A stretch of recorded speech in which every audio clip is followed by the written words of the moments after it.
If you're somebody that spends a lot of time in the gym, but you never seem to make any progress, check this out. In particular, if you're somebody that has been hitting the gym consistently for several months or maybe a year, these strategies that we're going to talk about right now are going to help you the most. Now, if you are somebody that is irregular and hasn't really put much time into thinking about how to progress your workouts, you may want to go back and check out my other video on this that has the beginner level progressions, and they're different approaches. Now, all those can also be used for people that are intermediates or advanced, folks that have been around a little longer and been more consistent, maybe seen some actual progress in the gym as opposed to doing the same weights, same exercises every single time they go into the gym. But this in particular will be, these methods will be a little more, aggressive or a little more rapid in terms of helping you progress.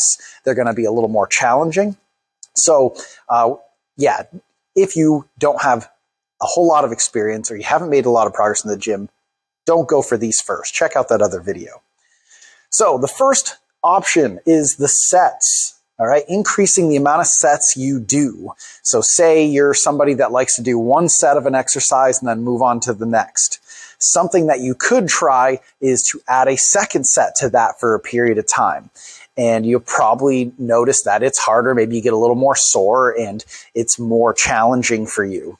And this will be a way that you can help yourself build more muscle, build more strength, or whatever goal it is that you have. But it's more rapid. In the other video, I talk about adding reps. So you just add like a rep every week or a rep every workout you come in to do each week. But adding a set, now you're going to essentially double your workload or more. So let's say we use what's called the wave method, where you increase the amount of reps each week. That wave goes up 2 sets, 3 sets, 4 sets, 5 sets, and then the wave comes back down. Start back at 3 again. You can do this with higher rep schemes like 3 sets of 10, 4 by 10, 5 by 10, or you can use it with lower reps, 3 by 5, 4 by 5, 5 by 5.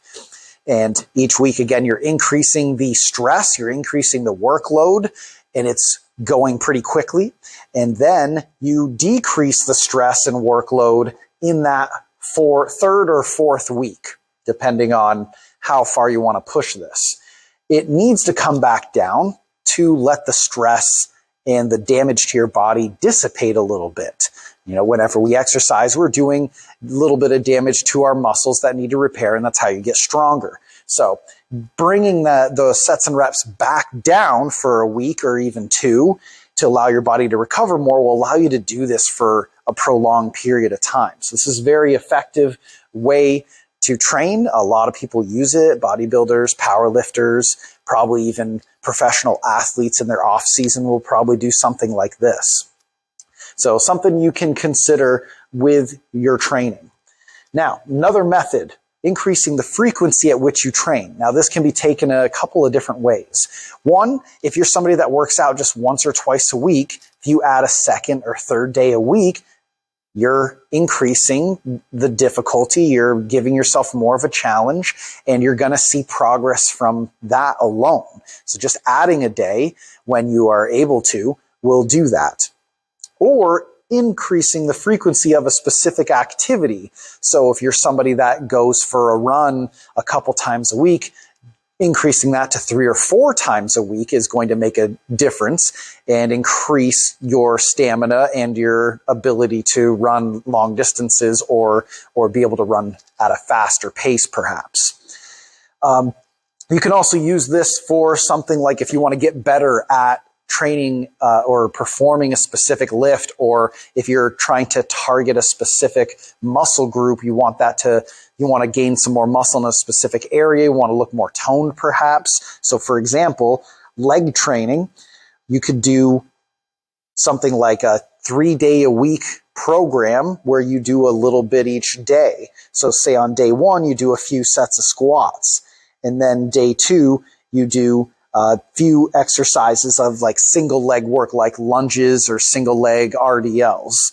And then on day 3, maybe you do like a front squat or a goblet squat. So you're spreading things out throughout the week, but your body's able to recover better because of that. So if you're looking to get, more toned quads or glutes or something like that, you can do something like this to increase the frequency, not overdo it with the stress, but still be able to hit your legs more often. This has actually been proven to be better than having one specific leg day every week. Increasing the frequency instead of just smashing your legs all at once has been shown to be a better way to go about building muscle, because you're not just annihilating your legs on one day, you're spreading it throughout the week, giving your body a chance to recover, and people seem to find better results with that. You can also introduce a new movement or multiple new movements into your routine. You can go as far as to overhaul your routine and try something completely different. Not something that I would recommend if you're in the first year or so of your training, but that can be done.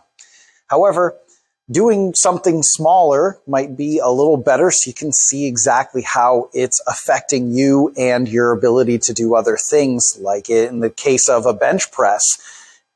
Mixing it up and adding in a close grip bench press or an incline bench press is something just different enough to hit different muscles and maybe improve the strength you have on your bench press. The close grip hits the triceps more, and the incline hits the triceps and the shoulders more, taking the chest out of the equation a bit and allowing those muscles to get a bit stronger if they're holding you back.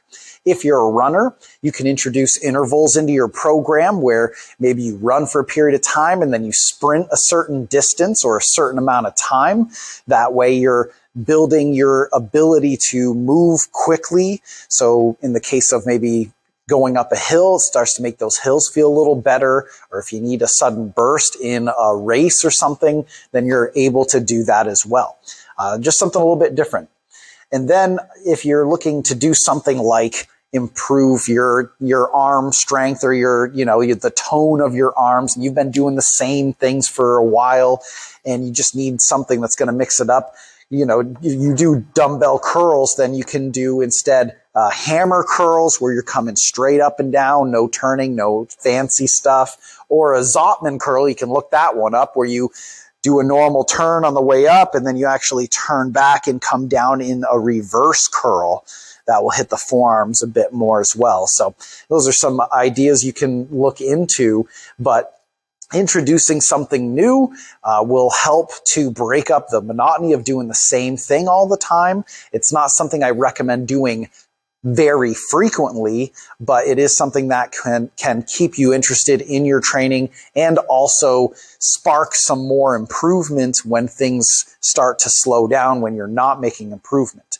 Will you make improvements forever? No, but the idea is to continue trying to make improvements, especially in the first few years of training, when you can really do that. And then you get to a point where you want to try to maintain, or life ebbs and flows. It's hard to maintain. Maybe sometimes you're busier with other things and you can't really push yourself in the gym. So you just work to do your best to maintain and keep yourself consistent, but maybe you back off a little bit. And then there might be other times where life isn't as busy or chaotic and you can put more time into your training.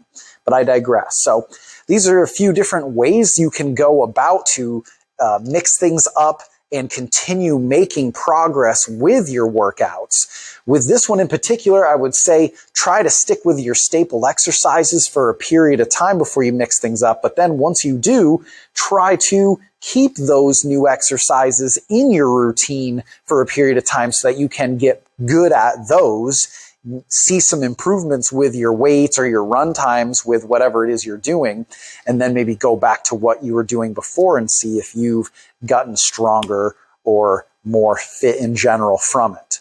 So if you enjoyed that, please check out my article on my website. I'll leave the link in the description, and please click that like button and subscribe for more content like this.